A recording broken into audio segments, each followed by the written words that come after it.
saya outasing nombor handphone saya 0178722230. Ini tak boleh pakai punya Menteri Pengangkutan.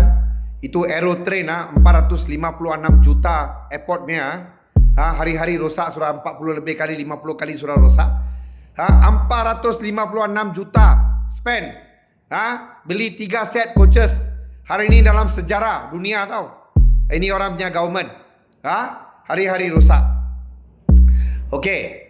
Ini kita spend 9.6 bilion buat itu track elektrik punya track tau, daripada KL sampai Johor.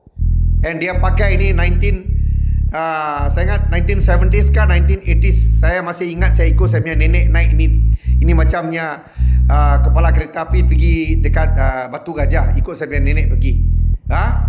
Dia pakai diesel punya ini. Sekarang diesel berapa mahal, dia pakai ini lu tengok. Bodoh kan? Inilah bodoh punya kerajaan. Bodoh punya kerajaan. Pakatan Tara Harapan. Nak lancar train konon untuk menang election Johor, menang election Negeri Sembilan. Spend 9.6 billion on the electric track, meant for electric train and using a diesel locomotive.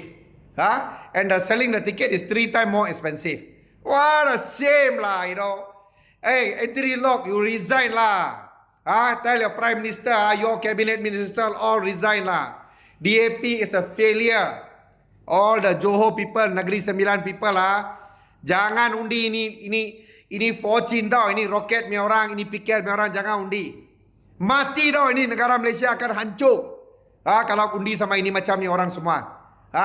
Kita sekarang Surabaya susah tau. Meniaga pun susah, mau dapat pekerja asing pun susah. Macam-macam susah, harga diesel sudah naik. Kita ada minyak tau. Kita jual minyak pun mahal, harga mahal dunia kita beli pun mahal. Dan apasal sampai 100 lebih persen lebih mahal. 100 dulu saya isi 160 ringgit. Saya punya Hilux diesel. Sekarang 380 ringgit, 360 ringgit kena isi. Almost berapa kali ganda? 150 kali ganda, 150% lebih. Ini bodoh punya government. Negara perlu tau. Something is wrong lah. Bila jual mahal, beli mahal naik sikit 10, 20%, 30%, okey boleh terima lah. So something is very fishy going on. So saya minta semua rakyat, terutamanya Johor dan Negeri Sembilan, tolong kasih kalah ini. Ini Pakatan Harapan kasih kalah. Kasih kalah, kasih ajar. Ikut macam apa Sabah buat. Sekian, terima kasih.